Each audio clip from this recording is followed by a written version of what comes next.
Joining me today on another episode of The Gray Area. Make sure you subscribe to our podcast, available on Apple Podcasts, and also our YouTube channel at Kevin Gray Sports.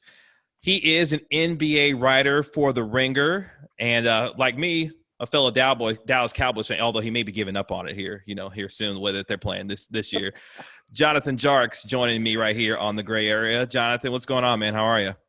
Nothing too much. Yeah. I mean, I'll always root for the Cowboys, but my confidence, as I was telling you before, I have just no confidence anymore, or faith, really, or hope, I guess, if we're being honest. Well, of course, this is a busy time for Jonathan and his folks at The Ringer because NBA trade season is upon us. The NBA season is about a month away. We've already seen a trade go down today as we're recording this. Chris Paul being traded to the Phoenix Suns for a whole host of players. And before we get on the Mavericks, so I just saw a tweet that says that the Oklahoma City Thunder between now and 2027 have 17 first-round picks. So Sam Presti stacking it up out there for the Oklahoma City Thunder. What were your initial thoughts about the Chris Paul trade to Oklahoma City? I mean, I guess to trade to Phoenix, right? I'm sorry. Yes, to trade to Phoenix. I'm sorry. Yeah. Well, I mean, it seems like the Suns are going to be a pretty strong team next year. They had a really great bubble run. We'll just see. I'll be really curious to see how he fits in there with Booker and Ayton.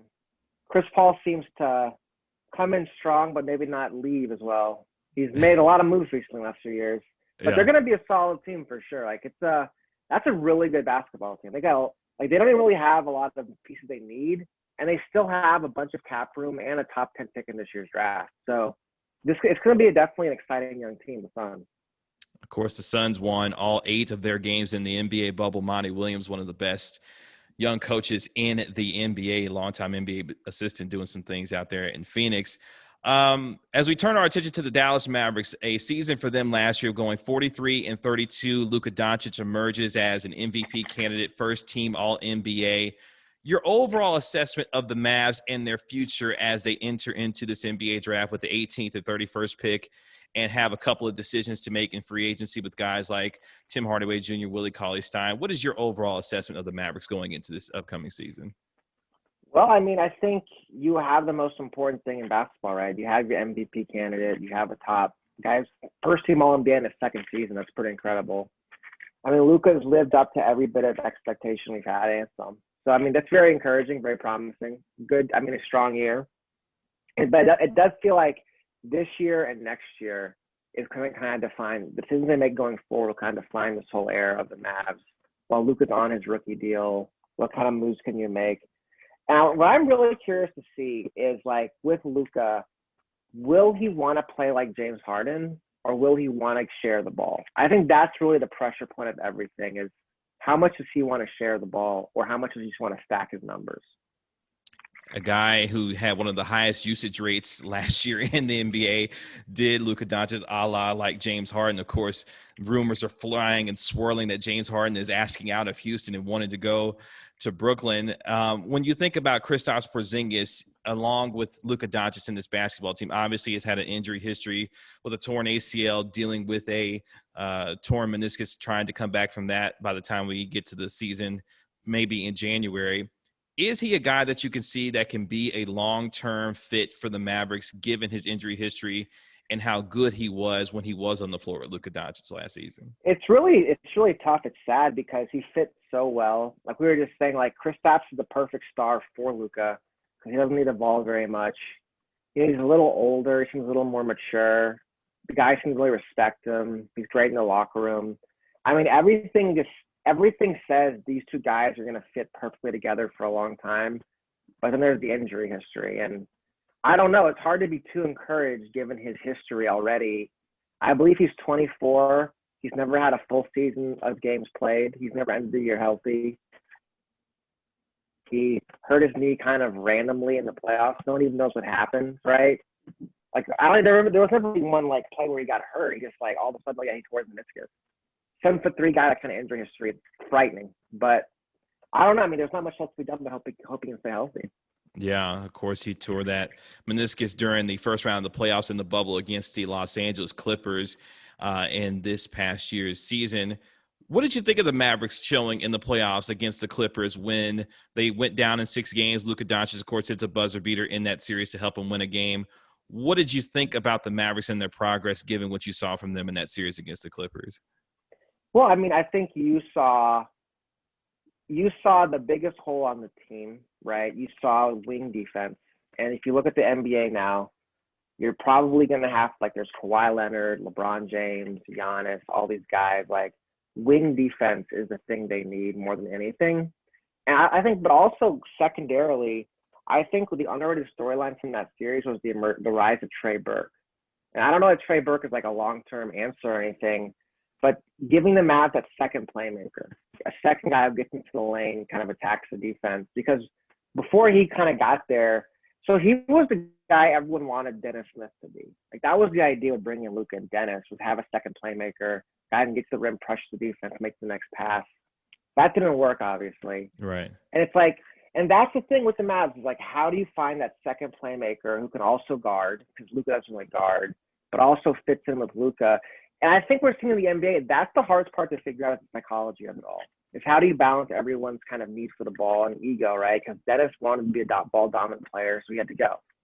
But how do you find that guy who can play off Luka while still guarding, and a guy that Luka will respect and give the ball up to? But that's the thing I think that's be most interesting to watch, is how the Mavs manage that dynamic. Yeah, it'll be interesting to see how Trey Burke continues to fit in. Obviously provided some three-point shooting as far as his game was concerned.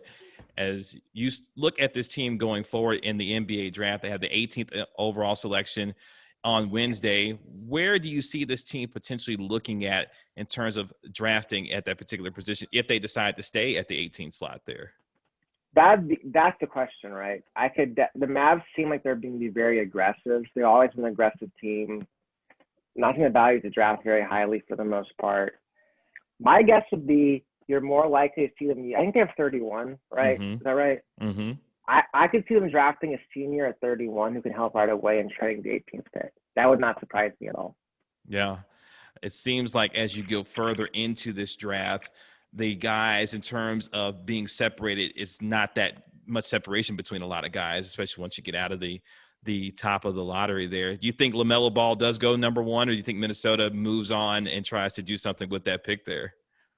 It's interesting, right? Because they're really playing it close to the vest. No one knows what they're going to do. My suspicion is they want to trade it. It's just a matter of, can they get enough interest to trade the pick, move down. But that's the thing. Usually in a draft by this point, you know the number 1 pick's going to be. No one really knows. I mean, it could be LaMelo, it could be Edwards, it could be a trade. It's all on the table still. Yeah. And as we go back to the Mavs, I'm interested for you, what do you feel like the long-term future of this team is? Obviously, with Luka Doncic entrenched as its star for the future, how do you see this team and Rick Carlisle evolving as they continue to try and crack the top 4 of the Western Conference going forward with teams like the Lakers and obviously the Nuggets and other teams that are at the top of the West? You know, when you have a player like Luka, it's more about how he's going to evolve and how the team's going to evolve, right? Like, he's going to become in a position where he can kind of dictate who comes and who goes, what style of play he wants, what coach he wants, right? There's no guarantee that Carlisle's here forever. If Luka gets tired of him, like, right? Yeah. So that's part of it too. So it's more about when you have a player this good, it's more about what he wants, right? Does he want to win an MVP? Because, like, obviously what everyone's talking about next summer is Giannis. If Giannis is going to come here, him and Luka have to come to an agreement about how to share the ball, right? What's that going to look like? If that doesn't happen, who does Luka want to play with him? Can he convince someone to come to Dallas to play with him? We haven't seen that in a long time, right? Like, Dirk never really got guys to come here. I don't know if Luka can either. I have no idea. But that's the kind of thing that at this level we're talking about, right? Because look at LA. LeBron's basically the GM of the Lakers. Kawhi's the GM of the Clippers, more or less, right? What those guys want determines the rest of the roster. Yeah. So right now, Luka, it's like, it'll be interesting to see what he wants. Like, what is he thinking about? What does he value? That's the question. I feel like Luka, for sure, these last 2 years, he's been very under the radar, not made a lot of moves. You know what I mean? Not moves, like not made a lot of splashes in the media, not really said much. Yeah. We don't know that much about him, really. But now it's like he's a superstar now. That comes with the territory. So that's the thing to me, is just what does he want? Yeah. For you, is that real, the Giannis to Mavs connection? Obviously, we've heard a lot about that. Maybe the Mavs looking forward to 2021 and the connection that they've had with Giannis in the past in terms of scouting him and those things. How real is that in your mind, given how this has been covered so far? It's as real as Luka wants it to be, right? Because like what it's going to come down to is like if Giannis calls Luka, what is that conversation like, right? Like you go back to Kevin Durant and the Warriors. The Warriors came in, gave him the pitch. Steph said, "I'll share a team with you. I'm happy to play off the ball." That's the thing with Luka. I don't know. I'd be fine either way. Whatever Luka wants, he gets, right? If he's willing to share the ball, a team's going to win like 3 or 4 championships. If And same with Giannis too. What does Giannis want? Does he want to be on a team where he's the number one guy, or does he want to share the load, right? So like, is it real? Is it not real? It's all about the psychology of those two guys and what they want, you know? Yeah, and I think it's interesting that you brought up that point because I'm interested to see how Luka and you talked about his evolution.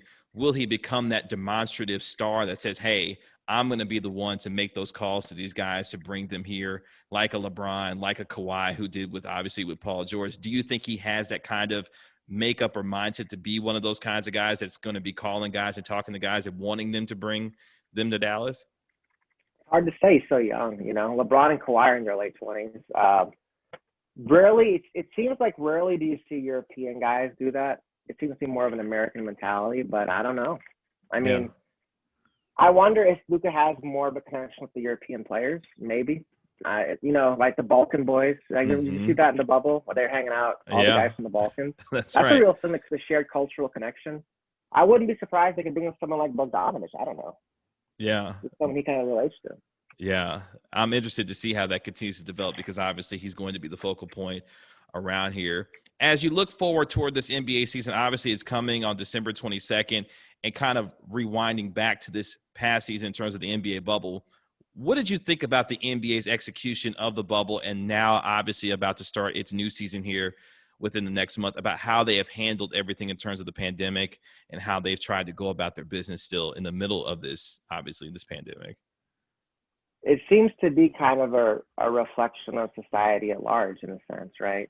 So the NBA's bubble worked. No one got sick. They made some money. But from what it sounds like, the players hated it, right? They were basically in prison. They don't want to do it again. Yeah. And that speaks to like the larger societal issue of where do you draw the line between security and freedom? Like the NBA's not going to have a bubble this year. They're going to be playing in gyms where it's easier to spread COVID. I mean, we'll see how it goes. It'll be a lot more difficult, a lot more challenging. But from what it sounds like, the players are like, absolutely not. We're not going back to a bubble again. So you kind of I guess what I would say is there's just no easy answer. There's trade-offs either way. Yeah. Sometimes you can get all focused on one side of an argument, but it's like, there's just a trade-off, right? Like the NBA is going to be less safe this year. It's just the reality of it because they're going to be playing indoors during a pandemic. Yeah, and it's interesting to say that because Paul George kind of talked about some of that in terms of some of the mental grind that obviously these players are going through and being able to survive and do that down there in the bubble. And as far as your expectations for this season are concerned, what's obviously a few storylines for you that are already on your radar, obviously with some trades starting to go down, that you're looking forward to as we get toward this NBA season? I mean, talking the NBA at large is definitely Giannis. That's like the next big domino to fall. That'll be I think he has to sign by December 21st, and then if he does or doesn't sign, that'll kind of be the chip. That's like the domino for the whole league. And I think the other thing, we really want to see what happens to the Nets and the Warriors. I mean, if the Nets get James Harden or something, oh my gosh, that'd be crazy. So I think what the Nets and Warriors, I think the other big domino are the 76ers. They have a new front office, Daryl Morey, new head coach, Doc Rivers. Those two guys, it does feel like there's a window on how long they play together, Simmons and Embiid. And if they get moved, they could swing the balance of power to one way or the other. So yeah, I would say there's just a couple dominoes. And then for the Mavs, I expect Luka to be an MVP this year. I mean, I guess like to go back to your other question, like I guess we probably shouldn't overlook how dominant he was against the Clippers, against one of the best teams in the league. I'll never forget the play. I think it was game 1 against the Clippers. I can't remember now. Where Luka gets in the lane, Kawhi comes over, and Luka hits him with his shoulder and knocks him back like 3 feet. And that was like, all right, that's it. That's all you need to see. When you can bully Kawhi like that in your second year, I mean, forget about it. You're a special player. I mean, that's the main thing, just watching a year of Luka is going to be amazing. Like this guy has a chance to one of the best players of all time. We get to watch him grow and develop, and that's pretty exciting as a basketball fan. Yeah, as he was as good as he was last year, it's scary that he can get even better going into this upcoming season.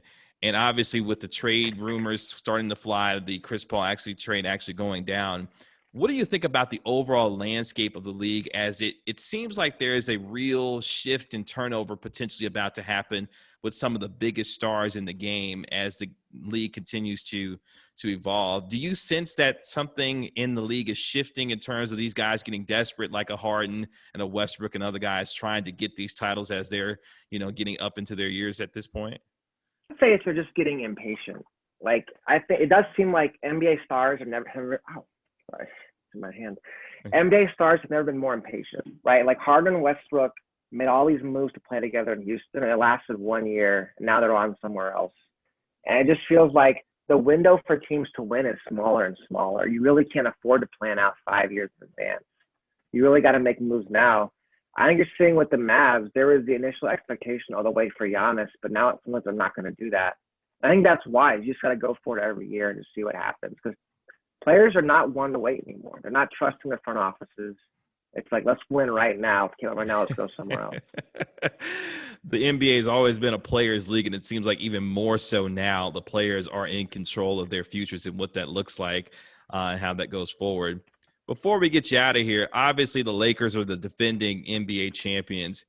How much do we continue to marvel at LeBron James at the age of 35 and what he was able to do last year with the Lakers, and obviously Anthony Davis coming alongside and being able to win a championship in their first year together? With LeBron, it's incredible. Like at his age, with the amount of smiles and experience that he's had on his body to still play at this level, I think for me what's most remarkable about LeBron, I think, is just his mind for the game, his feel for the game, his vision. And we're talking about the NBA as a players' league. Most players aren't good general managers. We saw Michael Jordan, right? Yeah. Just because you're a good player doesn't mean you're a good general manager. But it really feels like LeBron was kind of able to engineer how he wanted his team to be put together, kind of brought in his coach. He got all the role players to buy in. I just feel like that, to me, was most impressive this year. It was almost like LeBron won the whole thing before they even played a game, because he kind of thought the whole thing through. He used his brain, right? Yeah. As you get older, as your body starts to decline, your brain can catch up with it. And that, to me, is the most remarkable thing, is just LeBron's mental understanding of the game. I wrote an article for The Ringer right before during the finals. To me, LeBron's the next Jerry West in terms of his ability to identify talent, put it together, recruit other stars. Like, I see LeBron, whenever his career does that, and who knows at this point what that's going to be, he'd be one of the best GMs in the league, I think. Just his ability to do that and put a puzzle piece together. Wow. I never thought about a comparison like that to Jerry West, who, of course, as you mentioned, was an NBA champion in his own right and became arguably one of the greatest executives in NBA history, really in sports history, to be quite honest. For sure. Jerry West. So, Jonathan Tjarks of The Ringer, good enough to join us on the Gray Area podcast. Catch all his work at The Ringer. It's a really busy time for him. So and check out the NBA draft guide. So plug that real quick. Yeah, the NBA draft. The NBA draft guide. I believe that's you and Kevin Connor, correct? O'Connor, yeah. Kevin O'Connor, of the Ringer also. So I know you guys have been going through a lot of draft work and getting ready for this particular NBA draft. So make sure you catch Jonathan and Kevin's work over at The Ringer. And Jonathan, where can they find you at on Twitter, sir? My last name is TJARKS, Jonathan. One name. Awesome. Well, I appreciate you taking the time with us on the Gray Area podcast, and look forward to your coverage of this NBA season, an exciting one it should be. Appreciate the time, Jonathan. Thanks for having me on, man. Thanks.